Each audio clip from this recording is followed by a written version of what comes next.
everyone, it is Mark Zielinski, and it is time for another episode of MUP Champions, and I am sitting here today with Blake Shrode. How's it going, Blake? It is going great. How are you? Not so bad. I missed Adepticon, though, and I'm very, very sad about it. So, yes, well, we missed you there. Yeah, but you were there. It was in a new place and the whole 9 yards, and I heard Mantic was awesome, and I hear we missed the debut of Demos of Champions. Yes, you did. I know. I'm very, very sad about it. Well, I first should say for Adepticon, the new location is the Baird Center in Milwaukee. It's a massive place. It was awesome. I was one of those guys who was really looking forward to it because the old Gen Con used to be there. So I know the town and everything around it. And I was really looking forward to going back there and doing Adepticon there as a new thing. And I think it really hit it out of the park. It's going to be a place where they can grow. And, Hank, Matt, and Dustin and all those guys did a wonderful job. And I can't say enough good things about it. I think anybody who can go next year should definitely go, and hopefully you can make it next year. I understand UK trips are important, so I get it. But you missed the debut of the Champions demos, along with Brutes and Banished and a bunch of other stuff. Yeah, I was there. I was there for Gen Con a couple of times. We would go down there to the Baird Center, and I was not a fan of Milwaukee, so go ahead and talk me out of it. I didn't think that it was a good time. I kind of didn't want to go. It was a long drive, and I just didn't think it was all that hot. Then again, that was back, in the 80s. So for you, it was only the South building. So now the Baird Center is basically 3 times as big or 4 times as big, and much more spread out as far as people go.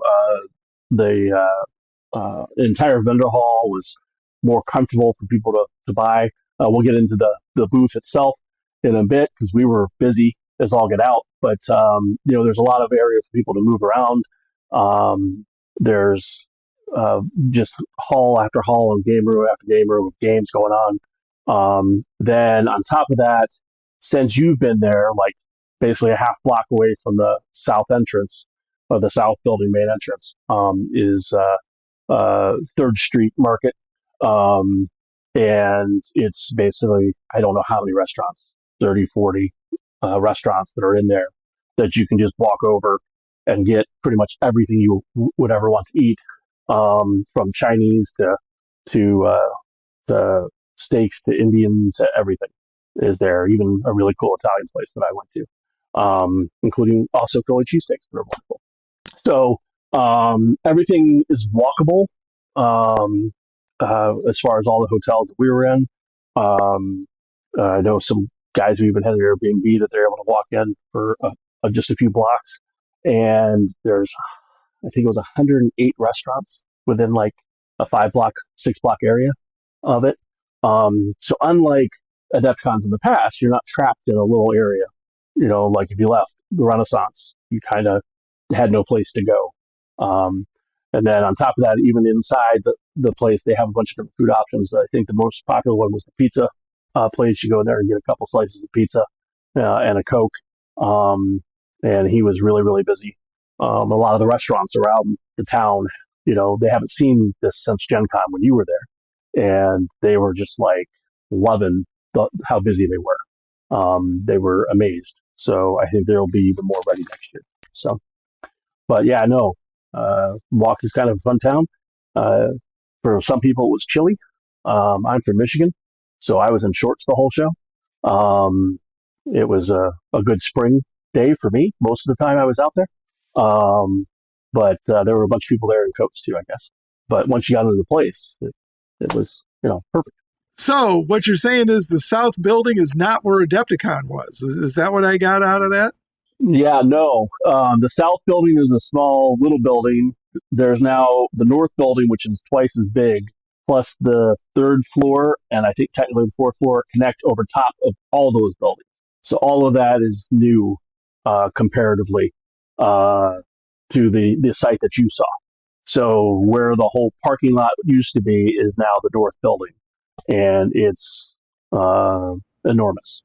Adepticon didn't even use like there's Hall A was Atomic Mass Games, B and C were the vendor hall, and D was the Warhammer guys. There's also an E section, which is basically the same size as ABC, and we weren't even in that this year. So Adepticon has a whole lot of room to grow in this place, and it was amazingly good. It's funny. Some of the comments people saw that are my friends who have gone to like every Gen Con saw us having a DEFCON in the Baird Center, and they said, "Wow, you guys take up a lot of room with those tables," because they're looking at all the guys doing open gaming on 6 foot by 4 foot mats or 60 by 44 inches or whatever. They'd have 8 people crammed around doing a role playing game in that same space. Um, but Adepticon has the room now that they can do it at the Baird Center, and they still have room to grow into. So it's going to be great. Oh, fantastic. So I heard attendance was like 10,000 this year or something. It was even up over last year. Yes, I don't know the exact number. I heard a range. Different people were saying different numbers at the show. And I'm going to let Adepticon say what the official number was. But I heard everything from 10,000 to higher. Um, all the retailers and vendors that I talked to did very well this year. And like I said, I think yes, it's an hour and a half north of Chicago. But everybody who made that extra drive had an amazing time. There was just so much going on at the show that it's just great. And it's especially for Mantic as well. Oh, very cool. Well, I did book a hotel for next year, so hopefully it'll all work out and I'll get a chance to come. So, book early, book often. So, That's right. Hopefully you will be enjoying all the funness. Um, but no, our show went amazingly well. I worked in the booth, so I didn't get to play in the games. But our gaming area had tons of Halo. We had the big game again. We had King's War tournament run by the Outlanders group. We had um, uh, Halo demos going with Worms demos, and also Champions demos on Saturday and Sunday in the booth. And our booth was insanely busy the entire show. We had lines for the first 2 days for people trying to buy stuff consistently the whole show. It was just amazing. I don't think I've ever seen a line at the Mantic booth before at Adepticon, unless it was like we were doing the $5 mini dump or something. So, We actually had to spook them up. We had a line that ran along the side of the booth. People were trying to get in to look at the product, and then we had a line at the register for people to ring out. So we actually had a couple lines going at the same time, as a matter of fact. So yeah, it was a great show. We were really, really busy. fantastic. So, now you mentioned in there that Halo was probably the star of the show, I'm going to guess. Yep, we debuted the new Banished on Wednesday night. Ronnie was there and was able to give an introduction to those. We also showed off the new Epic Warpath. We had the Plague and the Forge Fathers there. Great models, but you can see pictures of them all you want, but until you actually see them in person, you got to register what the scale is and see them. And he had really great painted armies there for them. And then my son Kyle actually had a full set of the champions painted up as well. Oh, very nice. Our new debuts for the show, our new product, of course, for the War Game expansion for Halo, which gives point values. So it kind of turns it more into a war game like you and I are used to. And those and the Cerberus team and the scenery sets and the mats all sold out very early on day one. So those were incredibly sought after, and we had a ton of stuff. And then the champions got demos on Saturday and Sunday, and yeah, it was a great time. It's weird for me because I'm normally in the gaming hall. You know me. I'm normally running the big game. I'm normally seeing the tournaments, and that was all done, at the far end of the building. but I got to hear so many great stories about it, and all these guys coming up breathless talking about all the games they're having fun at the booth and buying the next thing for their unit or their army or their fire teams. So it was really a lot of fun.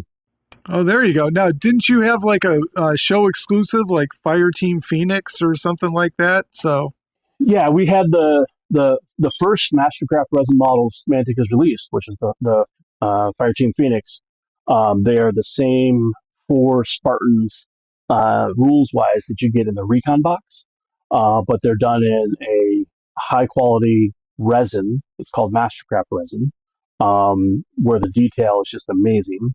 And every painter, who came by pretty much bought them on the spot because they liked them so much. But they feel like hard plastic. It's a really good resin.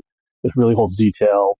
It actually holds edges really well, and allows us to do things with the models that you can't do with some of the other materials like PVC and stuff. But then it feels like a hard plastic almost. So it's a really really great material. And the Phoenix Fire Team were the first ones. We were the first show that they were available. You can actually pre-order them right now. I think until the end of Salute. So get your pre-orders in for those, because they're going to basically be made to order and then done. oh, okay. So just made to order and done. Yeah, and then you'll be able to buy them at our shows, which we have lots of shows coming up for the rest of the year. So we'll have them for those shows, but right now everybody can order them. Even if you can't make it to a show, you can order it on manticgames.com and get the Fire Team Phoenix. And I think that's through the end of Salute or like the Monday after Salute or something like that, which is this weekend. Oh, very, very cool. Yeah, I heard that Matt Gilbert's going to be at Salute talking about Epic. Yes, I wish I was there. Yes, I know. Me too. I can't be everywhere all the time, unfortunately, but that would be fun. That's a little bit of a longer trip that my wife probably would let me take, I'm afraid. Milwaukee, okay. Going over to London, maybe not. There you go. Well, Adepticon's better anyways. We'll just put that flag right in the ground. So That's right. That's right. But no, the show was amazing. And obviously, if you look at the fact that we debuted Epic, Champions, and Banished at Adepticon, obviously it's an important show for wargaming and miniatures and for Mantic. So I think we made a pretty good splash at the show, and had a whole lot of people who wanted those Fire Team Phoenix models. That's for sure. Luckily, I had them. luckily you had them. Exactly right. Yeah. Very good. Yeah, I heard you sold tons and tons of them. Yes. Yes. We sold a lot of them, and we got them the night before the show. So a little bit nervous for me on the Wednesday night, but it was great, and so thrilled to have them. And like I said, everybody who took a look at them loved them. They, guys were buying a set, and then they'd come back. My friend sent me back to buy one for him. Is it okay? So there was a lot of that going on too. So Oh, very cool. Yeah, take my money, right? So yeah, yeah. Like you, as I said, we had them and we had enough, so we were good. perfect. All right, we dragged it out long enough. Let's talk about Champions. So now you didn't start doing Champions demos right away. You waited until Saturday, and then you did Champions Yes, demos on Saturday and Sunday. correct. We showed some stuff off on the Wednesday night. We showed off my son's armies for the people who were actually there. And I think we got some pictures sent out to some of you guys. But we also had the rule book there. Funnily enough, that was the very first copy of the rules. Ronnie hadn't even seen the actual book. And, we shared it with the gamers as soon as we opened it up from the envelope. So Ronnie didn't even get to look at it too long before he handed it off to the guys to let them look. And it's was a ton of fun. And I think people were getting, it took them a second to figure out how the rules work. I think you have to actually play it as well. You can wrap your head around it, but once you start playing it in those scenarios and those progressive scenarios, it really changes how you play, and it makes it very tight and concise, and great as an introduction. But I also think just a challenge, when you're playing somebody who knows what they're doing. So Yeah. Oh, there you go. Now, Kyle ran the demos on Saturday and Sunday. Did you have a good yep, crowd yep. or? We did actually. He had a bunch of people come through. He actually had several demos where people were actually just watching, um, because you're only open for so long, and he had a lot of people just watching to see what the rules were like, as well as the guys that were playing the demo itself. Um, and we had just a bunch of uh, people got to see what it's like the first time. You actually, I think, know what the rules entail now. Um, so it was really kind of interesting to see how people took into that, started playing it, and after like most Mantic games, after a few turns, they knew what they were doing, they knew how it worked, and it was really kind of fun to watch and see that. So it got a lot of attention at the booth, um, and we'll have it soon. It comes out in a week, right? Or not even a week. Yeah, April So 14th is the official release date. So, right, right. So it's yeah, coming soon. I'm sure you could have sold boatloads of it if you had it there. So, Yeah, I think a lot of the people who went through that demo would have bought it right there and then, um, especially if we'd had companies as well. Um, for those who don't know, there is a two-player starter set. Comes with the Vessels and the Basilians, and then there are other companies as well that will come out. Each company is all you need to get. Basically, copy the rules for the players, the tokens and the terrain that come with it, and then a company box. And each company is basically your entire army. It's your champion, your hero, and then the 3 units that he will give order, or she will give orders to play the game. So the initial buy-in is not all that expensive. Um, it's 25 to 30 models roughly, on each faction. Even goblins are kept to a low figure count, comparatively, because they have the Mincer and Grunk, if you've seen them. And I'm assuming if you're listening to this, you have. It's basically trying to remove all the barriers that we would have to a rank and flank game, uh, for the size of Kings of War. So if anybody you've ever heard says, "Oh, that looks like fun, but I don't want to paint 200 models," or "I can't paint that many models," or glue them together even, or "That's too much to keep track of." Any of those complaints that they have, they can learn the basic rules from this. And with that said, it's great for that. But I think once people get into the game of the meat of the play, the scenarios actually really lend a lot of challenge. Because it's really easy to go, "Oh, that's how I score," but then your opponent's going to try to stop you from scoring, and that's kind of the fun to it. And then with Kings of War, there's so many factions. In this, we're not going to have as many factions to begin with. There are more coming, and there'll be more released later, as Ronnie has said. Um, but I think they've done a really good job of keeping it coordinated and balanced, and everybody has a way they play or a flavor, to the army, um, and it's going to be a blast. I think people are going to love it. there you go. So, how many games have you gotten to play so far? Not as many as I'd like. Probably 10 or 12, I think, at this point. Um, Going through, a couple of those games were basically played with myself because I'm trying to learn the rules. Because we had to be able to answer questions and do demos. Some of them were with my son. So, um, but yeah, I mean, we've gotten through several of the scenarios.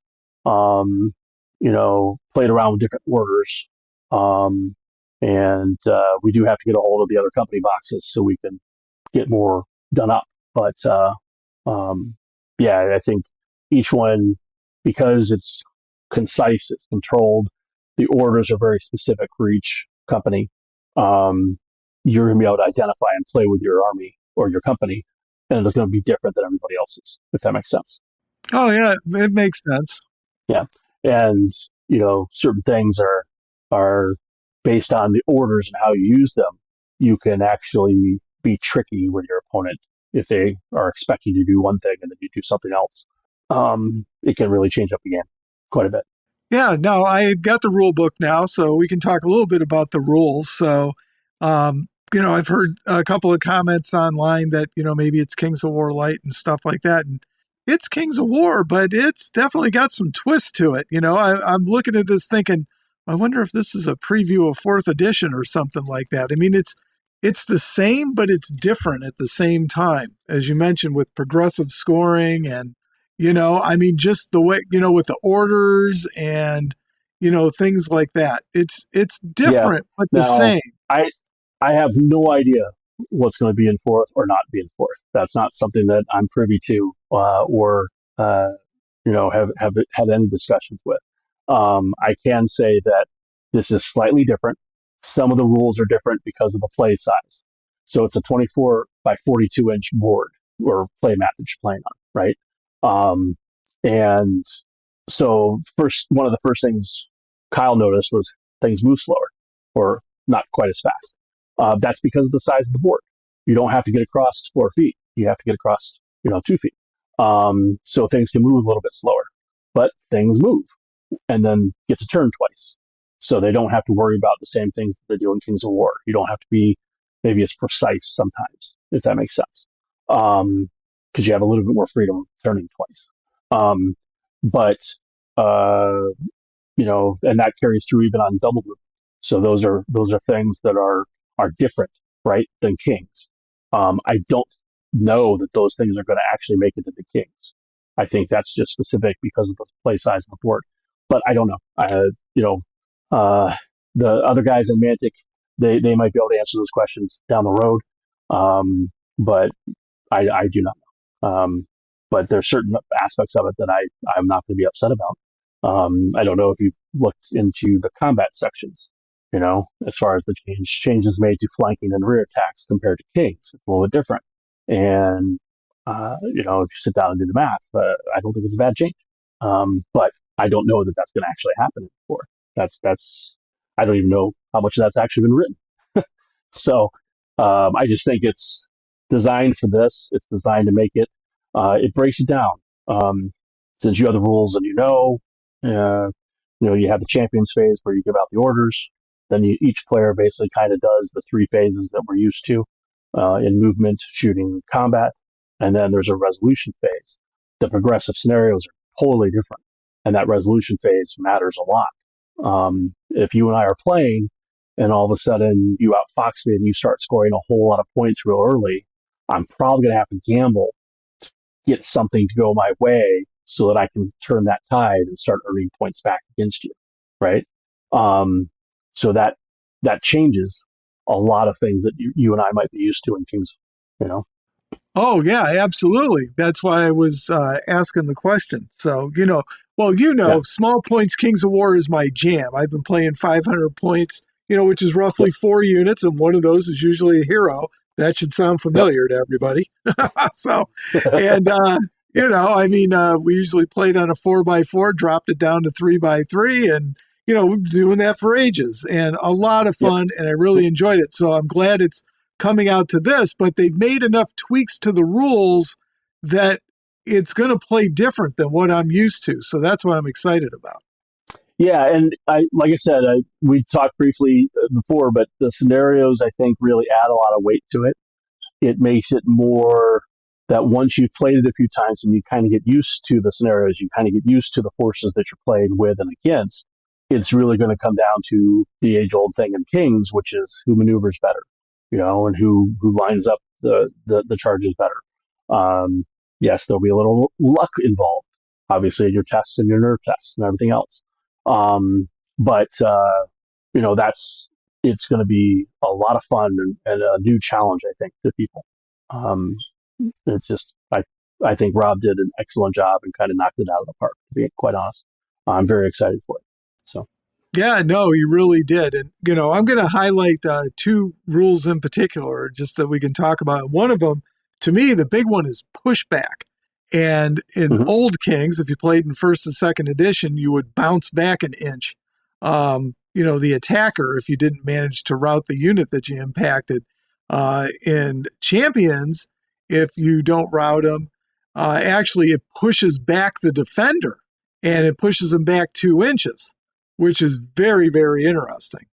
Yeah. And it's, especially important, but the board again is 24 inches by 42.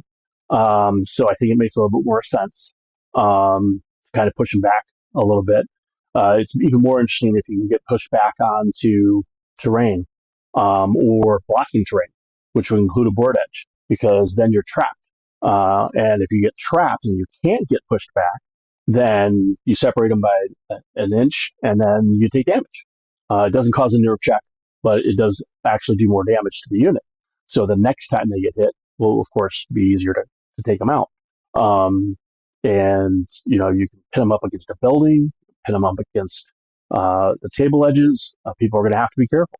And 2 inches is, at the same time, it's not very far, but it's a lot further than sometimes you think it is when you line up that perfect charge against somebody. So you have to be careful of it. And you can push somebody back into terrain. So now if they do charge you back, they're hindered if you do it right. So there's a whole lot of things to that pushback. And the one central tenet to that whole thing is that you can't charge any one facing with more than one unit. And that's a big change from Kings. You don't have multi-charges to the front. You could do a flank and a front, but you can't do 2 units to the front, right?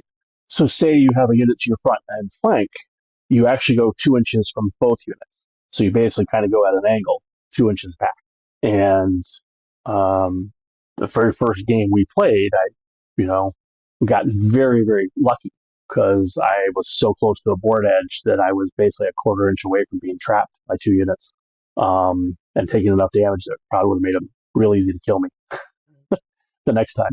And it was all because I luckily had a little bit more than 2 inches. But you have to be careful of that. Yeah, absolutely. And you hit the two that I wanted to talk about. We're trapped, and I really like the charges, as opposed to how you triple charge the front of a unit and you got to shuffle this and this guy's got to move first and then you got to do this. Yep. And, it's just like, nope, and one in the front, one in the side, Yeah, and it's weird because you have to, when you first think about it, you're thinking, oh, well, with 2 turns, I can always make it so nobody can flank charge me. But that isn't always the case because it's 42 wide and only 24 deep. You only have 4 units. So you're still spread out. Most of the scenarios, you can't corner up the same way that you do in Kings sometimes. You kind of have to go and try to accomplish or prevent your opponent from getting the scenario points as we go on, especially the progressive scenarios. And because of that, you might not always be able to turn away and not give a flank up.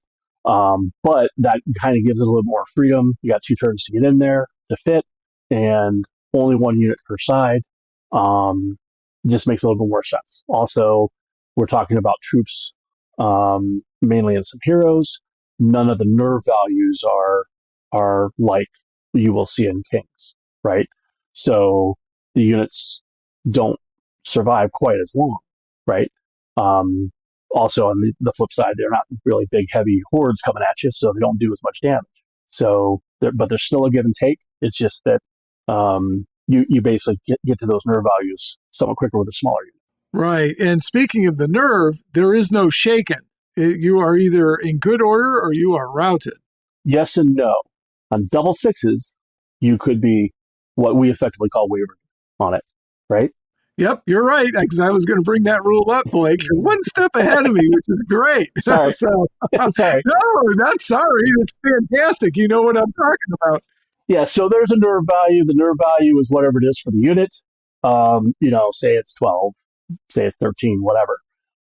Instead of in King's War, we have a waver and a destroyed number. In this, you only have 1 number. But if you roll double 6s and don't kill them, then they can get effectively wavered. And double 1s are still a thing as well. So now we have double 1s and double 6s in this game.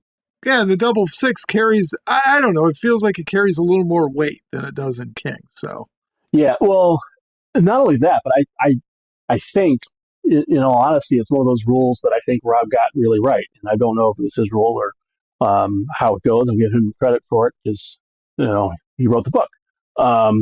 But that rule is really kind of genius to me because it still allows wavering to be in the game. But we're dealing with such small units that if you didn't do it that way, waver would happen all the time. If you do 4 wounds to something, you're going to waver them on it if they need a 10 to waver most of the time. I mean, anybody who plays gargoyles can tell you how much fun those are. As soon as somebody breathes on them, you're going to be wavered or dead, right? And not all the units are tiny or have nerves that are 10, but there are going to be some in all these units that are coming out in these companies. And I think that that's a really good way of handling it. You know what I mean? Remove the constant wavering and make it something that actually happens only on double sixes. Puts it on the player's control. I think that's great. Oh yeah, you hit it right on the head. That's exactly right. It keeps it in the game, but it's not where you're just sitting there looking at each other wavered all the time, or you're pounding on a zombie unit. Right. And how much fun would it be if you had 3 of your units go waver 2 rounds of a game? So that doesn't happen in this. You know what I mean? It's going to be great. This is Fred reminding you to visit the Kings of War forum, kowforum.com. No ads, no commercials. That's kowforum.com. Yeah, absolutely. And speaking of zombie units, Devastated is still a rule. Mm-hmm. Yes, it is. Because once again, things don't have tons of nerve, so you get to it somewhat quick. You know what I mean? But it's still there in presence, so that like I said, it's similar in a lot of ways to Kings, and then they made some tweaks for the size of the board and the size of the engagement. And I think where Rob chose to make those choices was really, really good. Yeah, one of the other rules that I really like is the way that I guess corner to corner charges work, as in there aren't any, but you have to have a full inch to contact now if you're going to make a charge. And I love that. That it isn't quite as difficult as some people think, at least in my opinion, because you do have 2 turns to line up to a unit, right? And you can only charge everything in by 1 unit into each face, if that makes sense. So where it's going to be important is with terrain. That's the terrain is going to actually do it a little bit more than other units probably. But just so with 2 turns on charges and only 1 unit trying to fit in on faces, you normally can get into that 1 inch, or at least in our experience, we were able to get into the 1 inch almost every time. Now it's just a question: what are you hindered, or something? It's not so much that it's the 1 millimeter contact that drives me bananas. At least you got to have an inch. I'd like it to be 2, but 1's fine. It's a move in the right direction. It's just that I caught a millimeter of your corner, and now my horde is destroying your regiment. Those always drove me crazy on the corkscrew charges and this, that, and the other thing. So I just appreciate that they addressed the issue. Yeah, no, and like I said, it's still really good, and I think it's really good for new players, especially to kind of learn how to maneuver, and it makes moving still important, right? Which for me, that's kind of what I look for in a war game. I want movement to matter. I want what I do with the troops, or what I tell my champion to do with the orders to matter, and I think that helps make sure that it does. If that makes sense. But yeah, no, it is still, it's not a huge hindrance. It's not the guys who are used to doing the quarter, millimeter inch charges. They're still going to be able to get their 1 inch charge in. They're just going to have to do the turn a little bit different. I think those guys are still going to be able to charge. It's just going to be different. Yeah, well, it's very elegant. I was talking to Fred because the millimeter charge drives him crazy too. So we were coming up with all sorts of formulas like, it's got to be a full half size of that facing base and, blah, blah, blah, blah, blah. And, it's an inch, that's fine. We can start there and see how it works, but it just addresses it, which, it's a couple times I mentioned it here, but so you can tell that it bothers me. So I usually don't run into that play in the small games, but, Yeah, well, and that's I guess that's what I'm trying to say, having played it. I think it'll happen less than some people think, but it definitely makes it much cleaner. You know what I mean? As far as you feel like, okay, you were threatened by them because they can easily get in there and get you that full inch. It's not somebody who just kind of barely made it to the edge of your corner type thing. Um, but no, I think that's going to be part of the thing is learning this is like Kings, but different. It's its own thing, and that's one of the examples. The One Edge, for sure, and you'll love it because you won't have to worry about that half this base size, 1 millimeter, or any of that stuff ever again. Yeah, it's very, very cool. Now, you mentioned you played some games. Did you play all 6 scenarios yet, or? I have not. We were we were trying to set up for the demo, so we were trying to make sure we could pick uh, a scenario that would actually work for the demo. And so we played a few of them, and then we played one several times when we thought that would probably be the best. Um, and in that one, you have a token on the other side of the board that's worth more points, and then you have tokens in the center that are worth a point. Um, and the token across the board is only worth points to you, so your opponent can only block you from getting those points, can't earn them. But but anyway, yeah. So that's the scenario that we chose for the demo, and um, you know that's the great part about it is that you kind of have to play the scenarios to find them out, and there's still a couple that I want to try out, and I can't wait. Very, very cool. So now there's actually a couple of changes with setting up to play a game too. That Mm-hmm. because you roll the d6 and then the winner gets to choose if they're the attacker or the defender, which matters on how terrain is set up, right? Yes, very much so. The defender actually gets to set up more terrain in general. So it's actually very important if you need terrain to either help you or hinder your opponent, um, whether you're the attacker or defender. Attacker gets to go first as well. So there's an advantage for that for certain armies.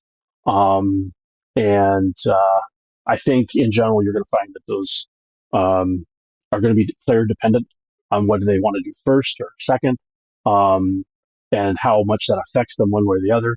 Because I don't think any being attacker or defender, I don't think there's an advantage either way. Um, but there might be for a play style for a player. He might prefer a certain way, if that makes sense.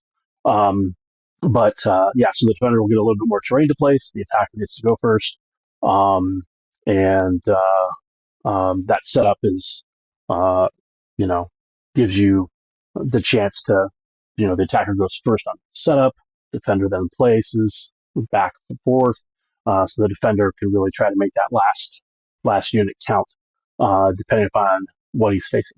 Yeah, very cool. And then we're really kind of fixated on the 2-player starter set, but they also gave us some instructions on, using terrain that's not in the box, so to speak. Yes. Laying it out. I'm already thinking of crafting, what my projects are for putting in different things. So Yeah, and in the rule book, I believe comes with all the tokens and the terrain bits too. So if you buy the rule book separately, I believe that comes with that. But um, the terrain is broken up into large and small, and then obstacles. Basically, if you play Kings, that's how you would declare them.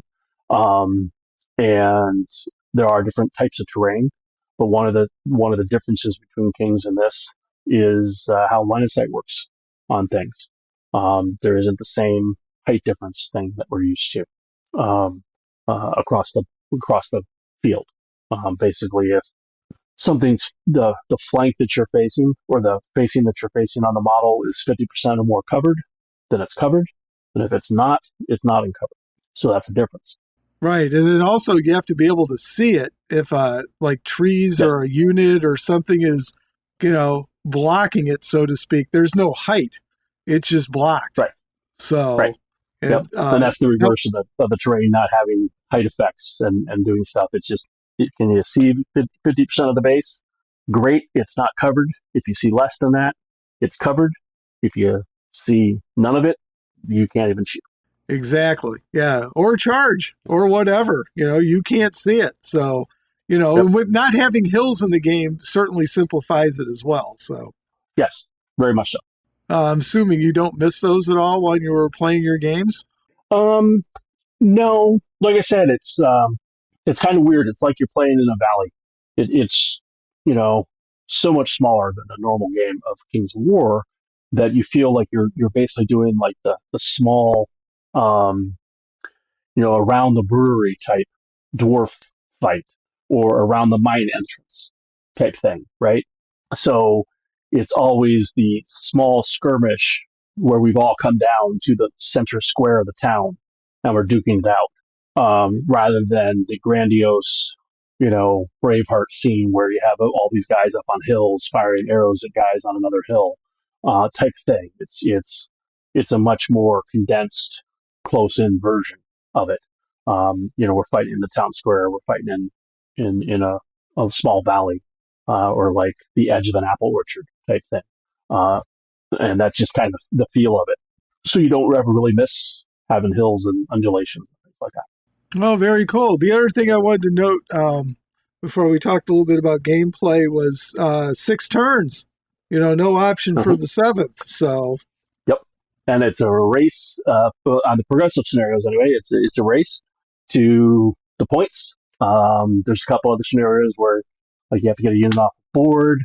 You have so many turns to do it in. You know what I mean? So it's a fun difference, but it's short, concise, and like the idea behind having the companies, where your company is your company. It's what you're going to have. It's what your opponents are going to get used to facing other guys with that same army or company. But in this case, it's 6 turns. We both know it's 6 turns. You can't really, play with it. There's no randomness to it. So you got to race to get what you can get in that 6 turns, or block your opponent from getting as much as he can get in those 6 turns. And I think that given forth and knowing, it's the game time, it makes it a lot of fun. People don't know, but I love basketball, played basketball most of my life, and knowing, those last second shots matter. You try to work it towards that at the end. But in this, you're not going to have, the 3 minutes that takes 15 minutes to play. It's going to be just your turn. Let's go. Oh, very cool. Now you've played about 10 games or so. So can you give us a little feel for how the game plays? I think, off the mic here, we were talking about, some of the progressive scoring, and you had a little trick there that you played. And I don't want to know what the trick is because we can't talk about it yet. Yes. But just kind of give us a flavor for gameplay. Like, you get it all set up and... Yeah, once you get it set up, you've decided who's the attacker, you've decided who's the defender, you've then deployed. So you have all the terrain down and you've deployed, and then it's based on you go into the turns of the game. So you have the champions phase where you give orders, and you have specific orders, and your opponent has specific orders that they can assign. Each champion is different. Bloody Cardinal versus Alanis is the 2-player starter set. Those are the minis that we had to play with. That's the units that Kyle got to paint. So we were playing Basilians and Abyssals, and the Basilians have certain orders that they can give out to these units, and you deploy them secretly. So your opponent doesn't know where you're putting your commands. And in this case, I put the commands out in a certain order on the first turn because it was more of a moving turn. We weren't going to actually be scoring. We weren't going to be fighting at the time. But it was more maneuvering to get in position, and I put the orders out in a certain order. There's a time when you go ahead and reveal those orders. And the next turn, I switched up my orders and had one unit that had an advantage that he wasn't ready for.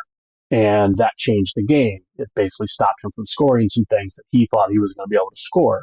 On the other side of the field, I got across with the other units that I wanted, who now had different orders, and they were able to start scoring points and then keep scoring points from then on.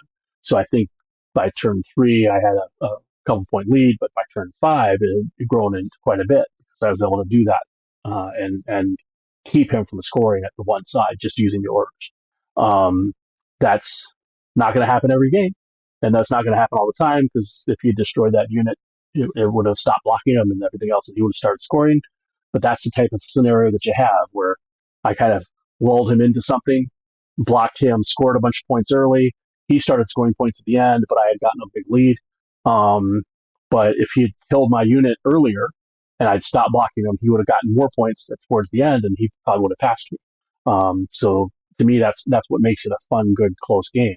Is even though I got ahead, he actually almost caught me. I was able to stay ahead, but it's because my unit survived one turn longer than it probably would have done for him. If I'd done, died one turn earlier, all of a sudden he would have been scoring points instead of me.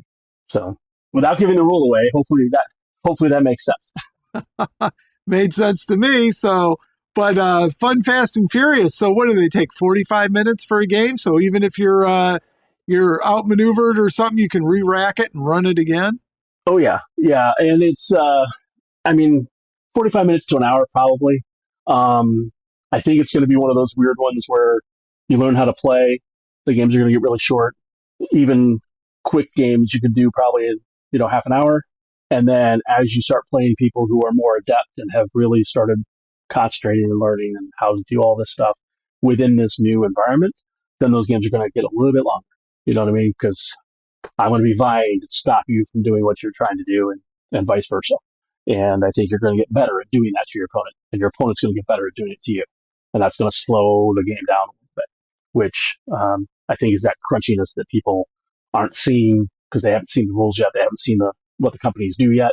But that's the part that's kind of missing from their view that they'll see as soon as the game comes out. Right. I haven't seen everything yet. I've seen some stat cards and stuff that have been posted around, but the one thing I can tell you by taking a look at the rules and then that, and then hearing a bit about the gameplay and stuff like that, we hear easy to learn, hard to master. Same thing here. It's Kings but different, and Mm-hmm.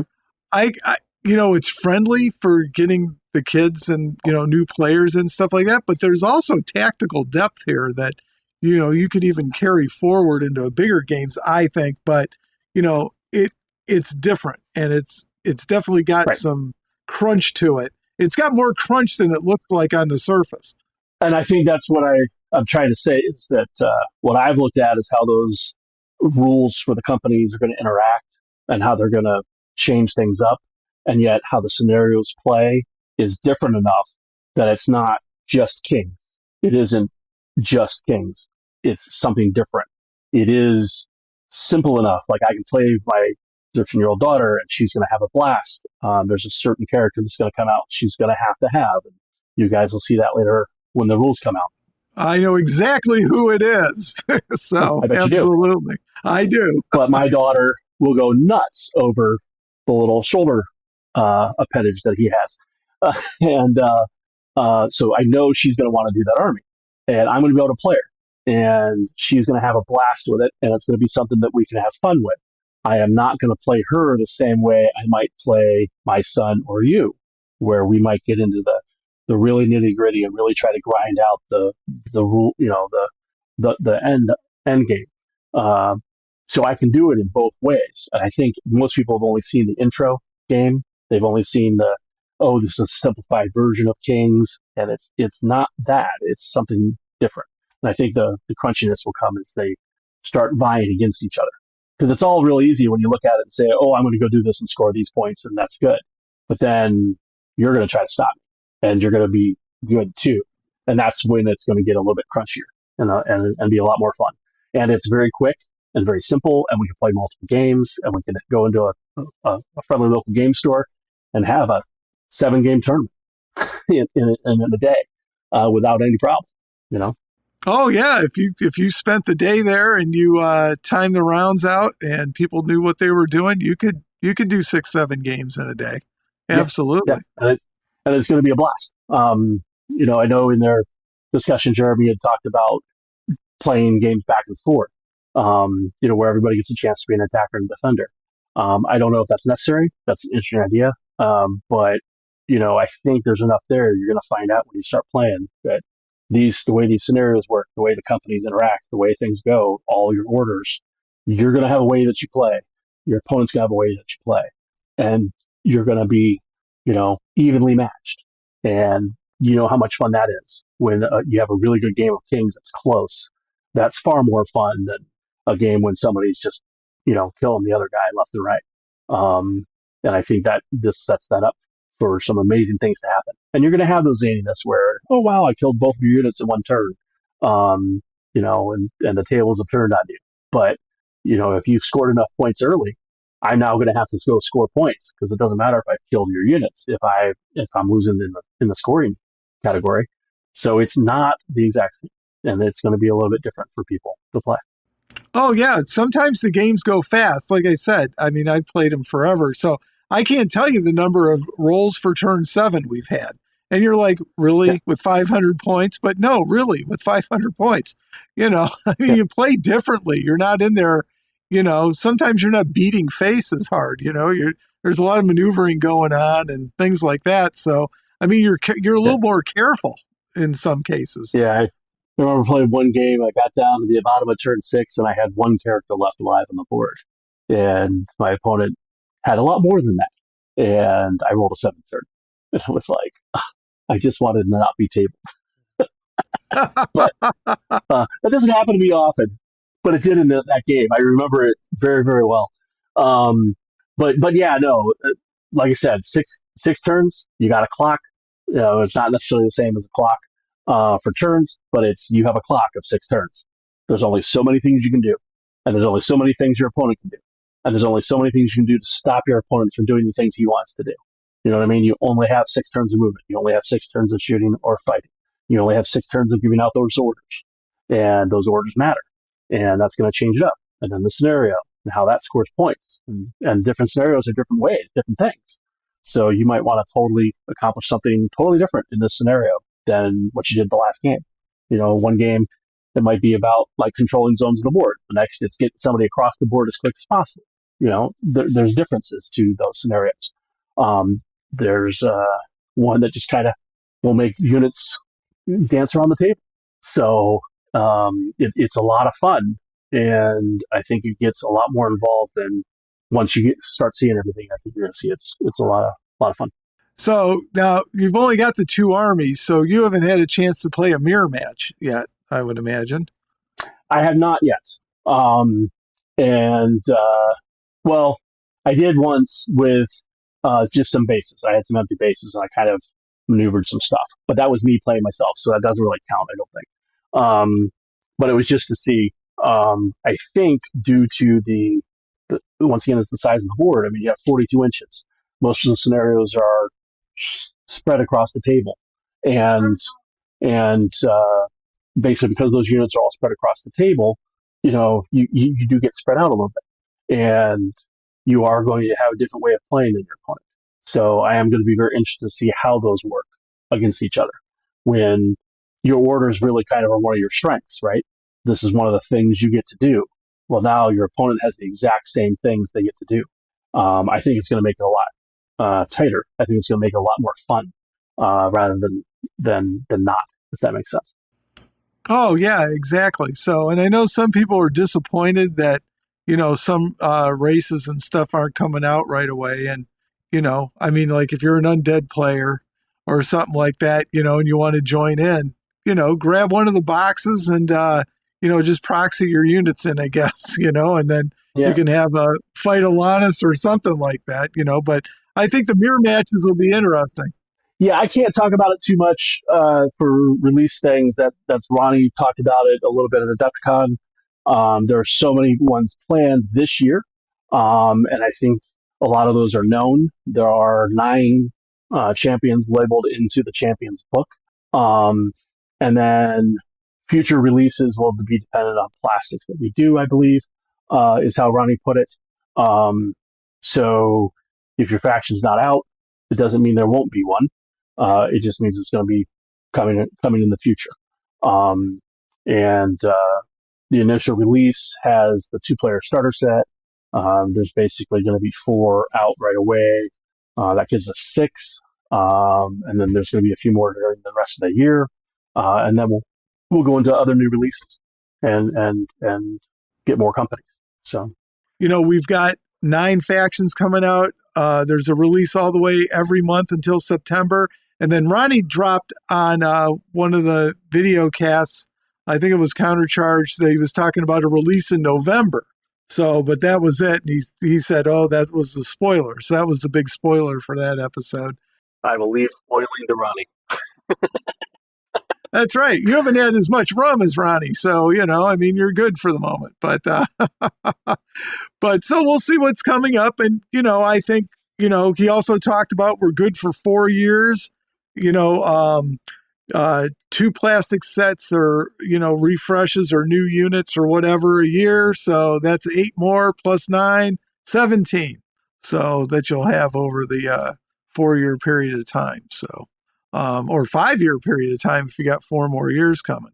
Yeah, I'm looking forward to it. To be honest, all the new plastics are so nice and so good that I can't wait to see the next ones. They're going to be awesome. Oh yeah, I won't dive any deeper into Mark's weird conspiracy theories here on models at this point, but yeah, it's going to be exciting. And the thing that's exciting for me is the commitment. We're going to do this, and we're already talking about projecting out releases 4 years. So I mean, that tells me that if I'm jumping into it, my stuff's good, and it's going to be around, and that's exciting for me. Yeah, well, I think this is a really great intro product, obviously, which is its sweet spot for getting people in, get them started, and then hopefully get them, addicted to all the minis, like we do for the whole big game. It's um, once you get people putting together 25 models, the next 10 don't seem so bad, the next 20 don't seem so bad, and then all of a sudden you have a full army and you start playing bigger games, right? So I Yeah, think the next, it's all of yeah. those spots, and then, like I said, it's very concise, it's very quick, it's its own thing, and it's going to be a lot of fun and a lot of challenge once you get into it. Oh yeah. I mean, this is like a kind of, in a way, you could say a dream come true because my small points are here. So, but as you mentioned, it's also a gateway into big kings. And like you said, after you got 2,300 points, the next thing you know, you're a lone wolf. So Right. having a great Right. time, or Adepticon, or you could show up to Origins. So I think we've talked a ton of champions. So why don't we go ahead and segue into some of the other fun? You're going to see champions, I'm sure, at Origins Game Fair and Gen Con. And the exciting news is, Blake, you're coming back to Origins. And I am so excited about that. Yes, we're going to be at Origins. We're looking forward to it. It'll be in Columbus, Ohio. It's in, I believe, June 18th through the 22nd. Um, and we will have champions there. We'll be doing demos. Um, and the Ohio War Kings are also going to be doing events for that. We're also going to be doing our Halo demos in the booth. There's also some other events and painting seminars and stuff like that you're going to be doing, paint takes. So there's going to be a whole lot going on for the gamers.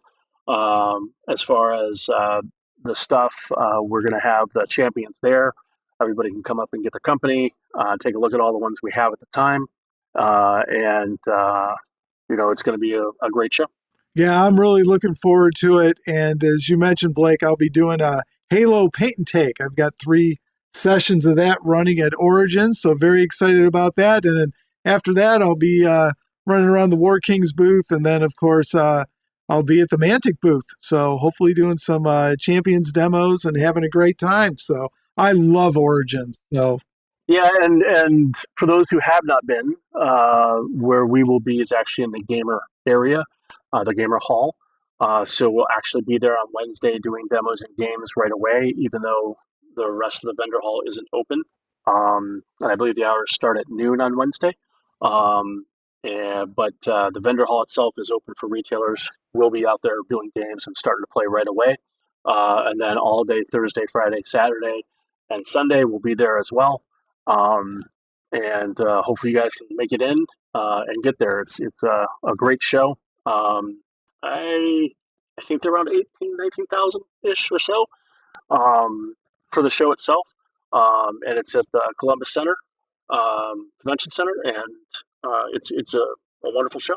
oh, it really is. Tons and tons of board games and miniature games and everything else. It's really pretty cool. And, one of the nice things is where the Mantic booth is going to be is in the extended hours area. So the main vendor hall is only open from 10 to 6, Mantic's outside of that. So you run till what, 8 o'clock, something like that? I'm pretty sure that's when we stayed open to every night. Last time was till 8. And one other cool thing is we are also going to have the 405th group there. The 405th is the cosplay group for Halo, and we're going to have some of their members at the show as well. So we're going to have Spartans running around, and even some events with Spartans involved, possibly.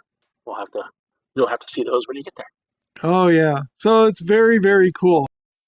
Hey, everybody, this is Mike Rossi, Wingdissar's second best dwarf author, and you're listening to the Mantic Universe podcast. It's really strange to think that Adepticon is starting to catch or get in the same airspace as Origins, so to speak. You know what I mean? That just shows you how strong Adepticon is, especially moving to the Baird Center. So, but Adepticon's a great show. And they're different shows. They are very different shows. As you said, with Origins, it's all the board games. Hopefully we'll have Worms there, and Dungeons Saga Origins, and we'll have Champions and everything else like that. Whereas Adepticon is so much miniatures. It's so miniature heavy. So they are totally different shows. But yeah, Adepticon is getting really big, and Origins I think is still one of the largest shows in the country. I think it's Gen Con and Origins and PAX Unplugged and Adepticon and a few others. There are some video game conventions that are bigger, some that are known for books and things like that. But Origins is still a really big show. Oh, yeah. And it's a great time, too. I really, really enjoy Origins. Been going for so long. But one of the great things, too, is, if you get different kind of stuff. Like we're going to be running giant-sized Dead Zone at Origins this coming year. So, which is just mind-blowing. But I think it's like upscaled like 3 times the regular size. So, that's going to be really, really cool. Thank goodness for 3D printers, right? So everything's scaled up.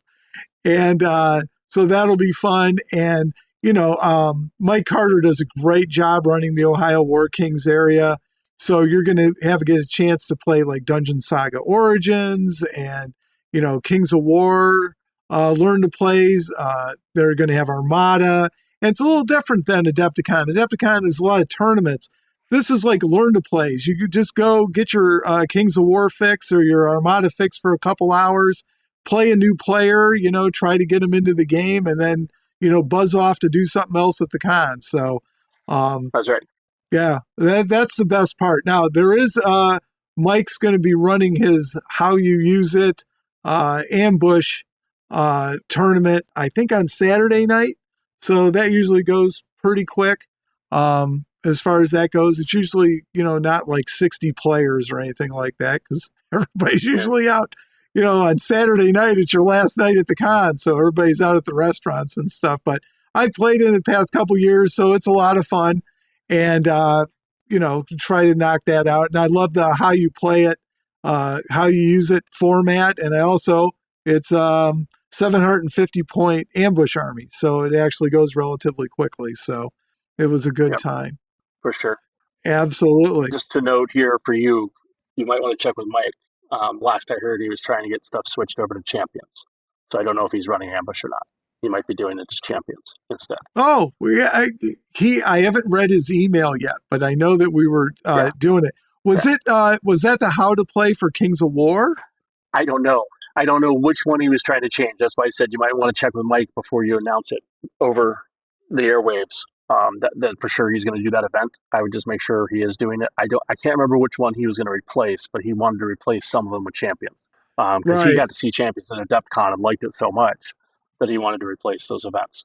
So, but I don't know which ones he is going to be able to get done. He was working with them to get them done on the site and everything else. So hopefully he can get that done. But yeah, I mean, learn to play Champions and learn to play ambush are going to be similar as far as the tournament time and setup and all that fun stuff. And just between you and me, I love his how you use it tournaments. I used to play them all the time. They're great. I just love that idea of swapping armies and getting to play a bunch and I've been lucky enough to win it as well. Um, uh, for a few events. I just love that idea of just take this random army that you don't normally play and then see how you can do against somebody else. That's a blast to me. Oh, it is absolutely so much fun. I love it. I love it. Yeah.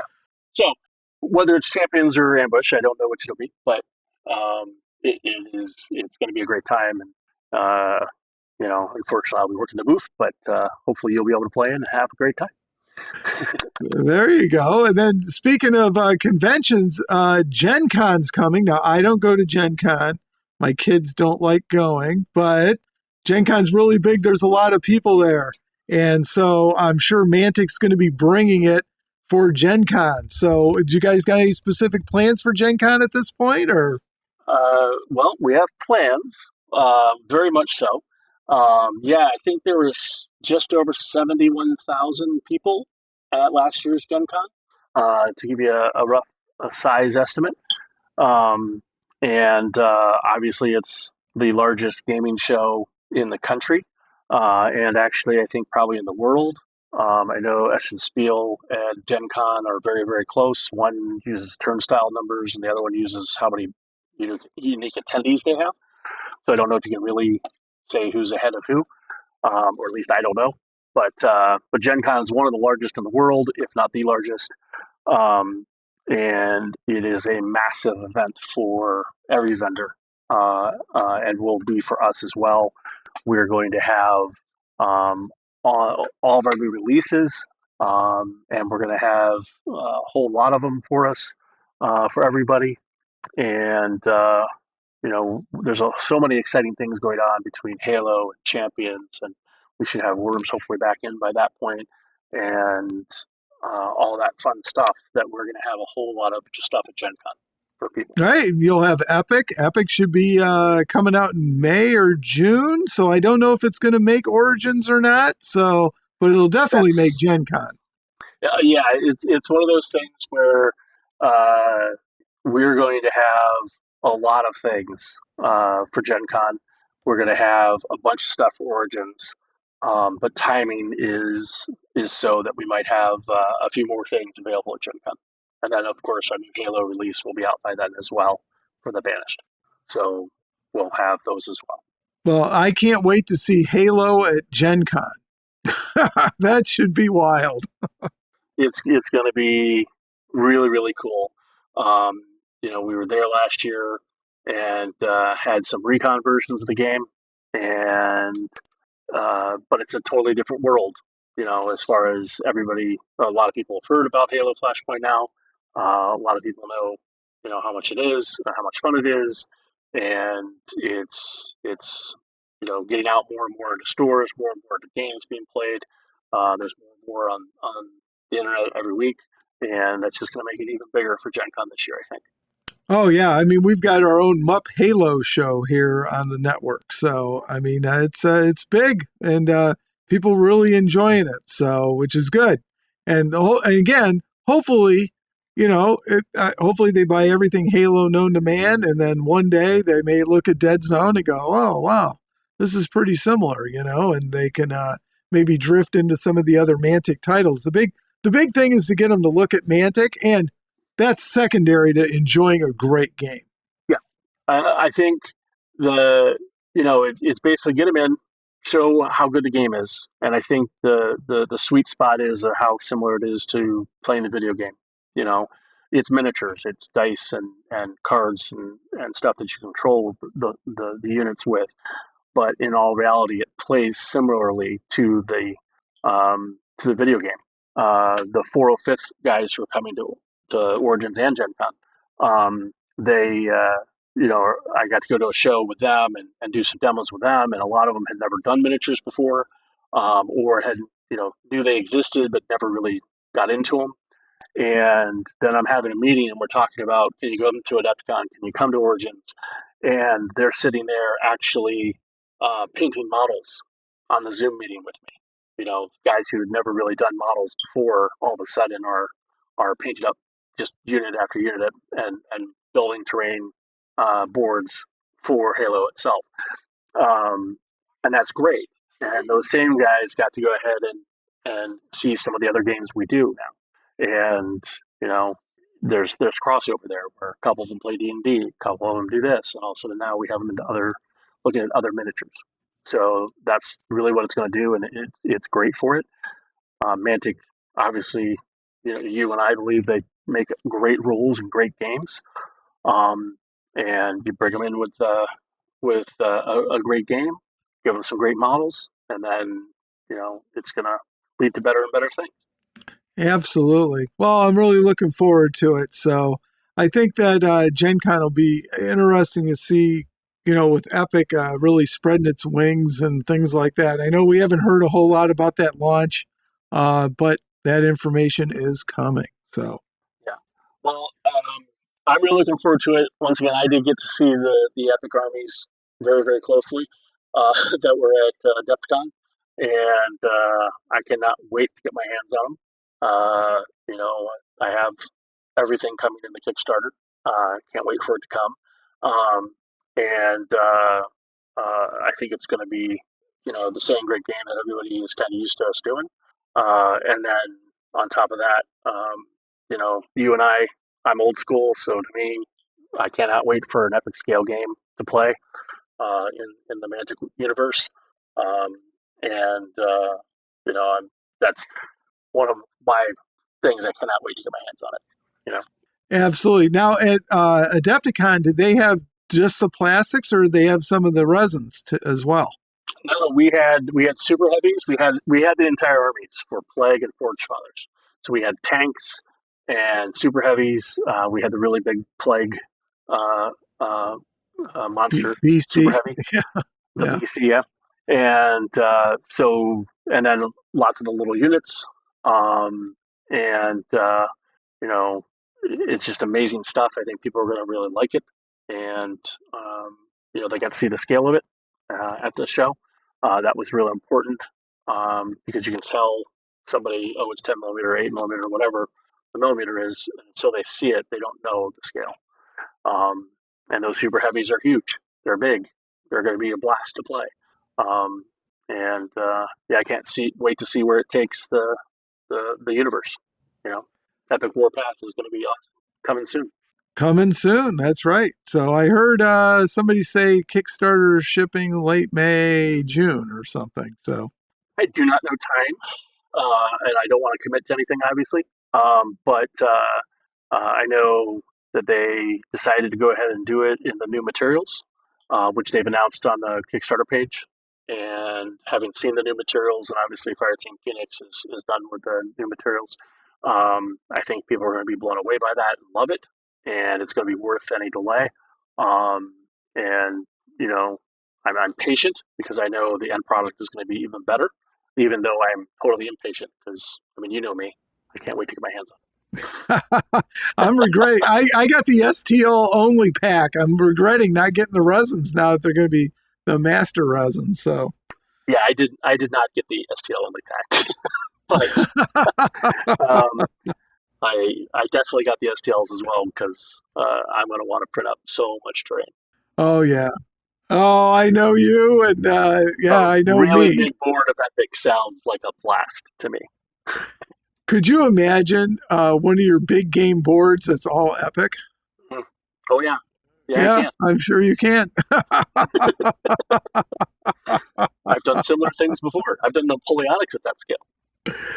Oh man.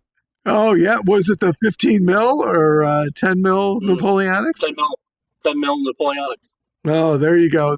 Those were the days. Yeah, it was an 18-foot by 6-foot board, I think. Table. Very, very cool. All right. Well, Blake, it's been a while here, so we're stretching the category of MUP short, which is very, very cool. But it's gonna end up having to be 2 shows. Every time we get together, we like to talk, so which is very, very cool. So, do you have anything else you want to impart? Any knowledge before we head off for tonight? No. Basically, hopefully everybody's enjoying Halo. Champions is coming soon. Epic Warpath is coming soon. We'll be at Origins, Gen Con. There's some other shows we'll do later in the year. And we are super excited about everything that's going on. Very, very cool. All right. Well, Blake, again, thank you so much for joining us. You have an open invitation to join us anytime, and it's always good to talk to you, my friend. Awesome. Thank you, and have a great one. All right, everyone. Well, thanks for joining us. And as always, until next time, take care.